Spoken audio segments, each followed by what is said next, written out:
Guys, don't worry, this isn't another F1 22 video. You can actually watch this one. No, please, my analytics are crying. My grovels aside, hey there guys, I'm Will, and welcome to FP1. And with the British Grand Prix this weekend, I thought it could be a good idea to take a break from all the racism and look back at a time when F1 Twitter didn't exist. While we'll all remember the 2021 championship finale and all the controversy that came with it, in my opinion, it could never top the final race of the 2008 season, which saw Hamilton dueling it out with the Brazilian Felipe Massa over the course of that year. Though everyone recalls that last race, and of course,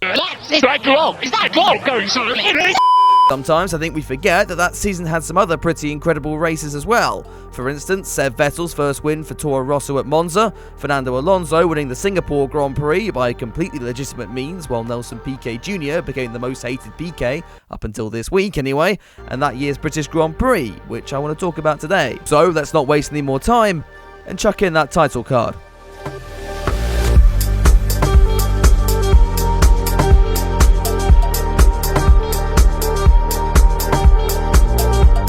Let's start as we usually do on this channel by setting the scene a little bit. Coming into the race, Felipe Massa led the championship for Ferrari, narrowly ahead of Giga Chad, Robert Kubica and Kimi Raikkonen.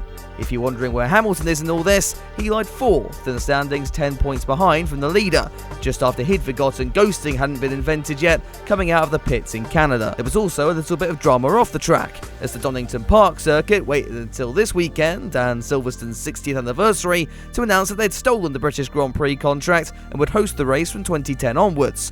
As is evident now, this never actually happened, and I'll probably end up making a separate video on it, so get subscribed for that. Finally, it would be a sad weekend for Formula 1, as it would see one of its biggest chins announce his retirement at the end of the season. As practice got underway on Friday, Ferrari looked to have the early pace, with Massa topping the times despite binning it into the wall in the last half hour.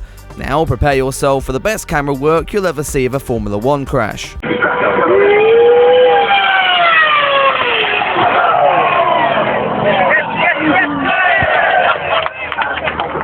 Guess we know where Monaco got their TV directors from. Massa's incident forced him out of a large portion of FP2, where the momentum swung in McLaren's favour, and Red Bull also showed their hand with P2 and 3 at the end of 90 minutes of running. Now for newer fans, this may not sound like much, but back then, Red Bull cars were glorified rubbish bins, so this was considered a pretty big thing. Anyway, moving into the action itself, and the surprises would come straight away in qualifying, as Heikki Kovalainen finally remembered that he was meant to be a McLaren driver and shot up to pole position, ahead of Red Bull's Mark Webber, who got his team's best result. Kimi Raikkonen would be the lead Ferrari in 3rd, with Lewis Hamilton completing the 2nd row.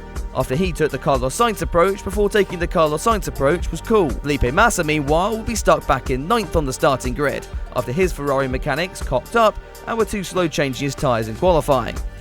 Nice to see that team have never changed. The rain would arrive for Sunday though, and a heavy downpour in the morning left the track soaked for the beginning of the race. And as the lights went out, Hamilton turned on the nitrous and shot past Raikkonen and Webber, before giving his teammate a small love tap going into the first corner. Mark Webber then made full use of his front row start by spinning to the back of the field. At least he wasn't alone, however, as Massa also lost it in his Ferrari, which is a sentence you can expect me to repeat a fair bit in this video. Further back, or I guess forward now, Sebastian Vettel, now the prime contender to replace Coulthard at Red Bull, tried to take the Scots seat mid-race, which went as you would expect it to. So we're not even 5 laps into the race, and we've already had more action than we've seen in Monaco over the last 5 years.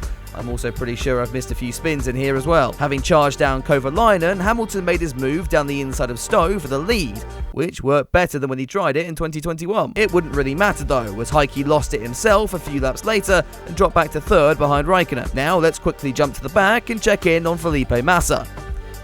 Never mind, there were some exciting battles brewing in the mid-pack as well, as Bourdais tussled with Sutil. His job got a lot easier when Adrian tried a bit of off-roading. Ben Edwards would be a great replacement host for the comedy review. Back to the front then, and the battle for the lead between Hamilton and Raikkonen went into the pit lane. While Lewis opted for a new set of tyres, Kimi decided to stay on his old rubber for reasons I'll be honest I don't quite understand. We'll put it down to the Ferrari master plan, I guess. Well, if the Ferrari master plan was to lose 5 seconds a lap, then it was working beautifully, as the team practically handed Hamilton the win to the race on the plate. Nakajima had a battle with himself. He was really struggling to keep his car pointing in the right direction. This man is savage, oh my god. Anyway, let's check back in on Raikkonen. Yep, that's not very good. And it was about to get worse, as the rain came down and then got a hell of a lot heavier. Nelson Piquet was having a surprisingly good race by his standards in P4, until he went on a British beach holiday on lap 28 and never came back. Giga Chad Robert Kubica also seemed to like this approach, as he replicated it a few laps later, and it wasn't plain sailing at the front either. While Hamilton had been gifted a huge lead by Ferrari, even he was struggling to keep the car on the track. Let's also note here that the vast majority of the grid was still on intermediate tyres at this stage. I mean, if this isn't more evidence that the Pirelli tyres are trash, then I don't know what is. Now, it's been a while since we've spoken about the escapades of Felipe Massa, but he was still having fun in Roundabout Simulator, as he spun again, and again, and again. The race directors in 2008 got nowhere near as much attention as they do now, but they'd spent the afternoon sitting on their asses and straight up refusing to call out the safety car for and giggles, I guess. I imagine everyone was just more brave back in those days. Or stupid, one of the two. There was only one man actually enjoying the conditions, and that was Honda's Rubens Barrichello, who had predicted the British weather and put on the extreme wet tyres at his pit stop. This turned his F1 car into a scale electric compared to the rest of the field, as he climbed from 16th on the starting grid to 3rd by the flag, all despite his fuel pump having rubbish pull-out game at the pit stop. Nick Heidfeld was another one climbing his way through the pack to take 2nd, but no one could stop the McLaren of Lewis Hamilton, who came through the chaos to win by over a minute at only his 2nd home race. And having looked back at the treacherous conditions, it's no surprise that this is still considered to be up there with one of his best drives of all time. Felipe Massa would see the checkered flag, but was last of those who finished in 13th, and also 2 laps down off Lewis Hamilton, with almost half the field failing to complete the full race distance. A pretty mental race then, and it was the start of a solid run of form for Lewis Hamilton, who took back-to-back wins in Germany and a further 4 podiums on his way to his first championship crown. If you enjoyed the video though, be sure to drop it a like and get subscribed for more content like this in the future. We're getting ever the more closer to 50,000 subscribers, so if you haven't clicked on that big red button yet, I'd really appreciate you helping me out. If you want to hear even more from me, for whatever reason, you can also check out my other socials down in the description and pin comment of this video. We're approaching milestones on both my Instagram and Twitter too, so feel free to drop those a follow. Finally, a huge big thank you to my patrons for supporting the work I do, and I really couldn't do this without you guys. But that's all from me for now. I'll see you soon with another video, but until then, have a good one.